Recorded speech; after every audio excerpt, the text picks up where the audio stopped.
నాకు తెలుసు మా అమ్మ ఎందుకు మనసు మార్చుకుందో. అక్కడికి తారాగారు వస్తున్నారని మా అమ్మ రాకూడదని అనుకుంది. ఆ తారాగారు వస్తే ఏమవుతుందో అత్తయ్య? నువ్వేమీ ఆ ఇంటికి రావట్లేదమ్మా, తారాగారి అనుమతి తీసుకుని రావడానికి. ఏమోనే, మళ్ళీ ఏమైనా మనస్పర్ధలు వస్తే మంచిది కాదని ఆగానంతే. అత్తయ్య, మనం వెళ్తుంది దసరా ఉత్సవాల్లో పూజా కార్యక్రమాలు చేసుకోవడానికి గానీ గొడవలు ఎందుకు అవుతాయి చెప్పండి? అమ్మా, నువ్వు కేవలం అక్క వాళ్ళు పూజలు ఎలా చేస్తున్నారో చూడ్డానికి వస్తున్నావు అంతే. ఏది ఏమైనా మళ్ళీ ఆ తారాగారిని చూడాలంటే ఏదోలా ఉందే. అత్తయ్య గారు, మీరు గుడికి రావాలి. ఇది నా ఒక్కడి మాటే కాదు, మా నాన్నగారి మాట కూడా. మీరు గుడికొస్తారని ఆయన అనుకుంటున్నారు. మీరు ఇంకేం మాట్లాడొద్దు. మీరు వస్తున్నారు అంతే. సరే అల్లుడు గారు, వస్తాను. కృష్ణ, పూజా కార్యక్రమాలంటున్నారు. విష్ణుకి గాయం పూర్తిగా తగ్గిందా? దాదాపుగా తగ్గిపోయినట్టే నాన్నా. ఎంత మంచి మాట చెప్పావే. విష్ణు చాలా తొందరగానే కోలుకుంది. ఈ రోజు నుంచి డాక్టర్ గారు కట్టు కూడా తీసేయచ్చు అని చెప్పారు. అంతా అమ్మవారి దయ. అంతా బాగానే ఉంది కానీ ఇక్కడే. అమ్మా, ఒక నిమిషం అమ్మా, నీతో మాట్లాడాలి. ఇలారా. రాధా గారు, ఇప్పుడే వస్తాను. అమ్మా రా. అల్లుడు గారు కూర్చోండి. శివ, మంచినీళ్ళు తీసుకురా అమ్మా. దాహమేం లేదులే అంకుల్.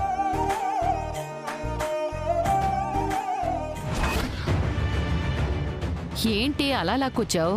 అమ్మా, నీకే మధ్య మతిమరుపు చాలా ఎక్కువైపోయింది. అవునే, ఆలోచిస్తుంటే నాకు అదే అనిపిస్తోంది.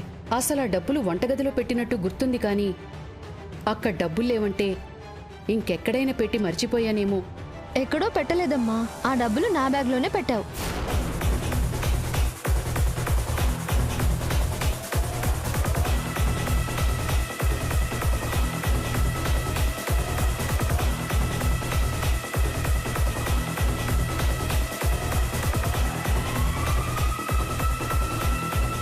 నీ బ్యాగ్లో పెట్టి ఇల్లంతా వెతికానా? నా మతిమరుపు మండా. అమ్మా, మళ్ళీ అక్కడ ఇక్కడ పెట్టి మర్చిపోవద్దు. ఇంత టెన్షన్ పడిన తర్వాత ఎలా మర్చిపోతాను? అస్సలు మర్చిపోను.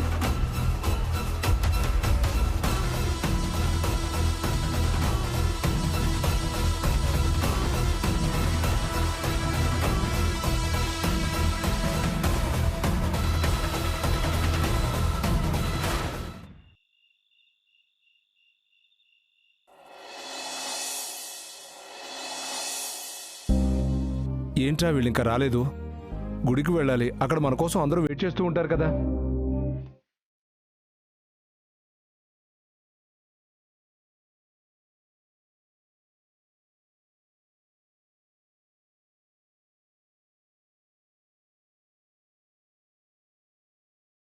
ఏంటి తారా ఇంత ఆలస్యం? రెడీ అవ్వడానికి లేట్ అవుతుంది కదా బేబీ. కృష్ణ, రామ్మా త్వరగా.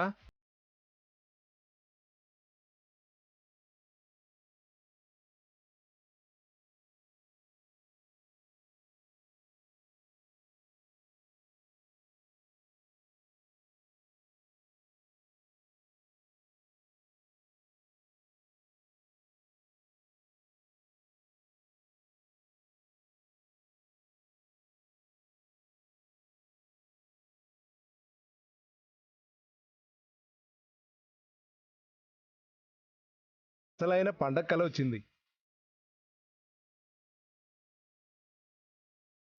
బేబీ, బయలుదేరదామా? పదండి పదండి, టైం అవుతుంది కదా. పదండి. పదమ్మా.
అమ్మా అక్క.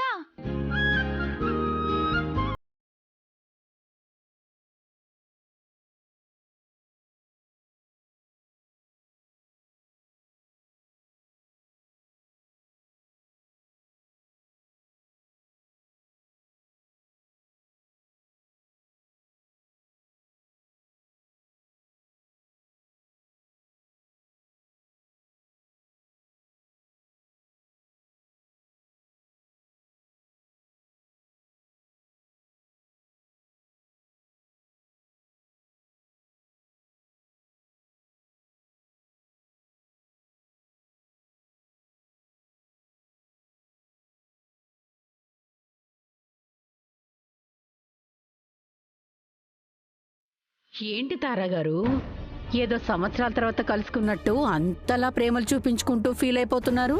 ఈ ప్రపంచంలో వీళ్ళొక్కరికే ప్రేమలు ఆప్యాయతలు ఉన్నట్టు బిల్డప్. నాన్న ఎలా ఉన్నారు? నాకేంటమ్మా, మా దిగులంతా నీ గురించేనమ్మా. అయ్యా, పూజలో కూర్చునేవాళ్ళు నా కొడుకు, నా కోడలు విష్ణు. శ్రీకాంత్, విష్ణు ఎక్కడ్రా? విష్ణు,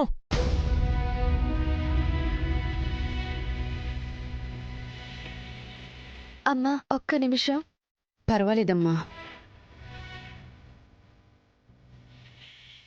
అమ్మా నువ్వు రామ్మా.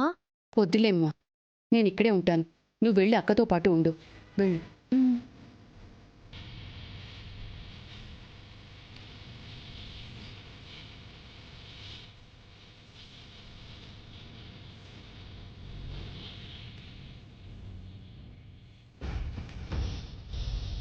పూజారి గారు, పూజ అంటున్నారు, కుంకుమార్చనెప్పుడు? రేపేనమ్మా. ఈరోజు అమ్మవారికి పట్టు వస్త్రాలు సమర్పించే కార్యక్రమమే. ఓ, అమ్మా రానమ్మా.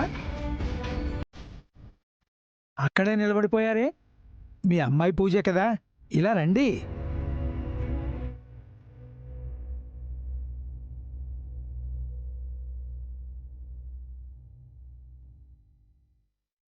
మిమ్మల్ని రానమ్మ గారు, వచ్చి పూజలో కూర్చోండి. పూజారి గారు, మీ పని పూజ చేయడమే. మీ పని మీరు చేసుకోండి. పూజలో ఎవరు కూర్చోవాలో, ఎవరు దూరంగా ఉండాలో వాళ్ళకి బాగా తెలుసు.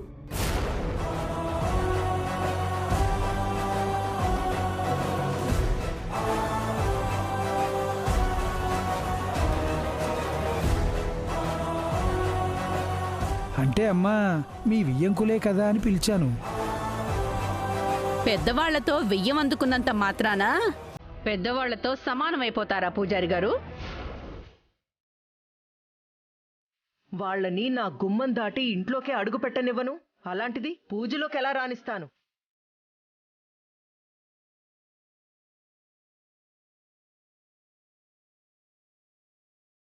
తారా, మనమే కదా వాళ్ళని పిలిపించింది. మనం కాదు బేబీ, నువ్వు పిలిచావు. నేను పిలిస్తే ఒకటి, నువ్వు పిలిస్తే ఒకటినా? నా అనుమతి తీసుకొని పిలిచుంటే నీ నిర్ణయానికి గౌరవం ఇచ్చేదాన్ని. మీరన్నీ మా నాన్న అనుమతి తీసుకునే చేస్తున్నారా? అయినా మీ గౌరవం ఇచ్చి మా నాన్నగారు కామ్గా ఉండట్లేదా? రాధా, మా మధ్యలో మా పర్సనల్ లైఫ్లోకి నువ్వు రావద్దు. మమ్మీ, అన్నయ్యనలా నీకు మాట్లాడే హక్కే లేదురా.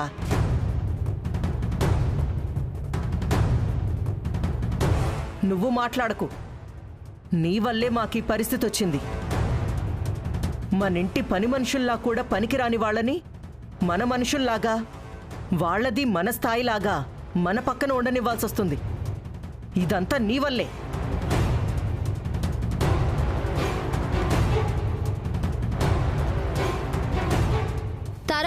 తారగారు, ఇదే మాటని మీలాగే అనాలంటే మనసు లేని వాళ్ళ పక్కన మానవత్వం మచ్చ కూడా లేని వాళ్ళతో మేము ఉంటున్నామని అనేయచ్చు.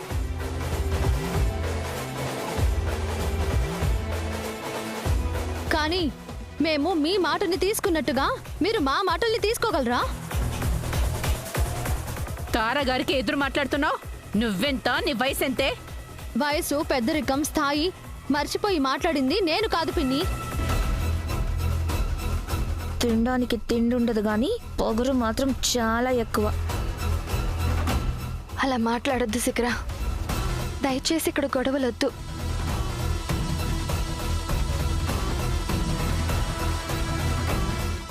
ఎవరి వల్ల గొడవలు జరుగుతున్నాయి? తారగారు, నేను దూరంగానే ఉంటానులేండి. దయచేసి ఏమీ అనుకోవద్దు. అమ్మా, నువ్వెందుకు దూరంగా ఉండాలి? ఇదేమీ తారగారి ఇల్లు కాదు.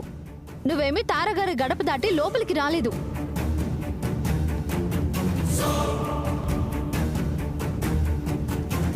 అవునత్తయ్య గారు, ఇది గుడి. గుడికి ఎవరైనా రావచ్చు, ఎక్కడైనా వచ్చి కూర్చోవచ్చు. ఆపడానికి ఎవ్వరికీ ఎలాంటి హక్కు లేదు.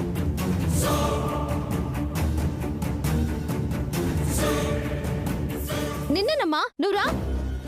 వద్దు కృష్ణ, నువ్వు ఆగు. ఎందుకు ఆగలమ్మా? పూజలో నువ్వు కూర్చుంటే ఏమవుతుంది? తారగారు, ఇది మీరు చేయిస్తున్న పూజేనా? అన్నయ్య గారు జరిపిస్తున్న నవరాత్రుల ఉత్సవాలేనా? లేక మీరు చందాలు ఖర్చులు పెట్టుకుంటే ఈ పూజ ఉత్సవాలు రాణమ్మ వాళ్ళ కూతుళ్ళు చేస్తున్నట్టుంది.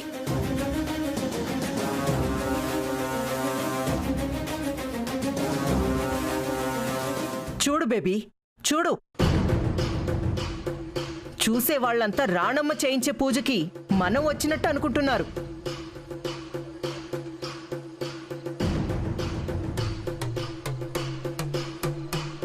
కష్టం మీది, ఫలితం పుణ్యం వాళ్ళది మేడం. దేవుడి దగ్గర ఖర్చు పెడితే పుణ్యం కాదు. దేవుడి మీద భక్తితో ఉంటే, పక్క వాళ్ళకి దేవుళ్ళ సహాయం చేస్తే, మనలో మంచితనం ఉంటే అప్పుడు పుణ్యం వస్తుంది. మీరనుకునేలాగా దేవుడు అనుకుంటే కోటాది కోట్లున్న వాళ్ళకే ముక్తి మోక్షం కలుగుతుంది కదా. రాధా, నువ్వు ఎవరితో ఉంటూ ఎవరిని వెనకేసుకొస్తున్నావు? నేను మంచి వైపు ఉన్నాను, న్యాయాన్ని వెనకేసుకొస్తున్నాను. అంటే మేము అన్యాయం వైపు ఉన్నామన్నా రాధాబాబు? అలా అని నేననలేదే. తారా, గుళ్ళో ఏంటి గొడవ? బేబీ, నీకు నేను చేస్తుంది గొడవలా అనిపిస్తుందా? నాకు నచ్చని వాళ్ళని పిలిచావు, సరే అని ఊరుకున్నాను. నాకు నచ్చని వాళ్ళతో కలిసి పూజ చేసుకోమంటే నేనెలా చేసుకుంటాను? తారగారు, ఫర్ యువర్ కైండ్ ఇన్ఫర్మేషన్, ఈ పూజ చేస్తుంది మా అక్క. రేపు కుంకుమార్చన కూడా మా అక్కే చేస్తుంది. మీరు, నేను, మనందరం పూజ చూడ్డానికే వచ్చాం. ఎవరు మనతో ఉంటే ఏంటి? పూజ చూసుకుని భక్తితో వెళ్ళిపోదాం. మీతో కలిసి పూజ చూడాల్సిన అవసరం నాకు లేదు. అత్తయ్య గారు, మీరలా వెళ్ళొద్దు. నేను వెళ్ళిపోతే మీకు సంతోషమే కదా. ఎందుకు పై పై నాటకాలు? ఆగుతారా? నువ్వు వెళ్ళిపోతే బాగోదు. బేబీ, నా మాటకి గౌరవం లేని చోట నాకు విలువివ్వని వీళ్ల దగ్గర నేనుండను.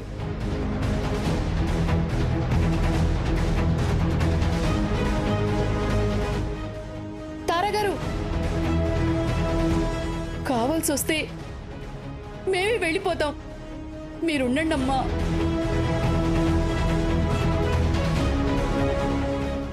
మీకు నేను వెళ్ళిపోవడమే కదా కావాల్సింది, అందుకే వెళ్ళిపోతున్నా. తారగారు, తారగారు,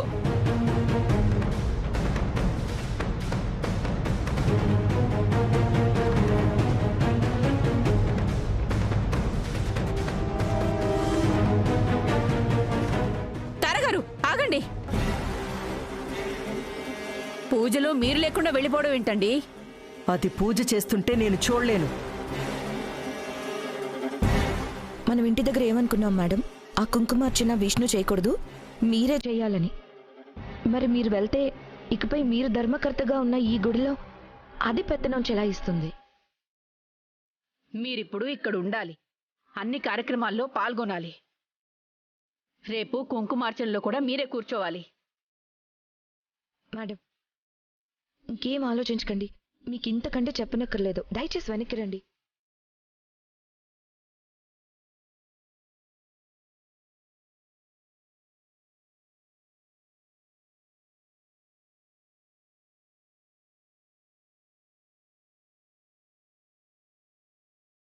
పంతులు గారు పూజ మొదలు పెట్టండి. అలాగే రామూర్తి గారు.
ఈ అమ్మాయి ఏంటి ఇక్కడికి వచ్చింది?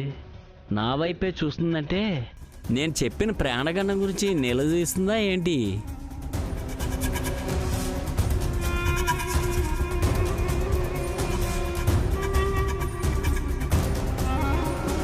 మీ పెద్ద కొడుక్కి పెళ్లి కాకుండా రెండవ కొడుక్కి పెళ్లి చేశారు.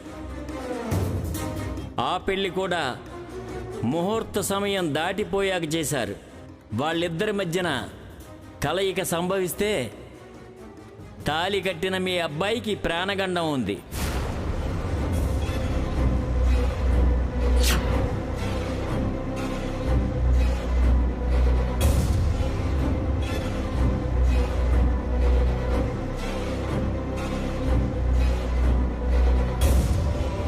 ఓం యా దేవి సర్వభూతేషు మాతృరూపేణ అక్క హారతి తీసుకో. నమస్తస్యై నమో నమః. యా దేవి సర్వభూతేషు వాక్రూపేణ సంస్థితా నమస్తస్యై నమస్తస్యై నమస్తస్యై నమో నమః.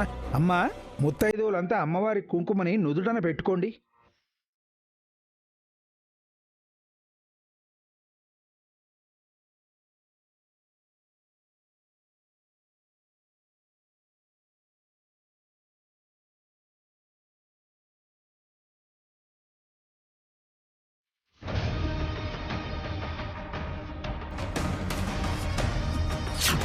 ప్రేమతో నీకు నేనిచ్చే మొదటి బహుమతి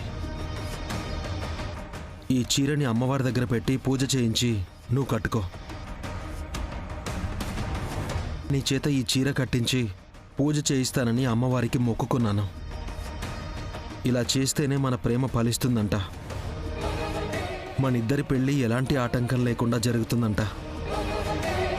కృష్ణ, మనిద్దరం ప్రేమలో పడిన తర్వాత వస్తున్న మొదటి పండగిది.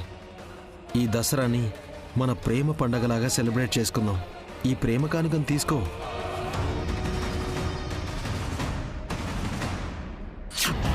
రాధాబాబు కృష్ణ కోసం తీసుకున్న చీరని ఎలాగైనా నా కూతురికి దక్కేలా చేస్తాను.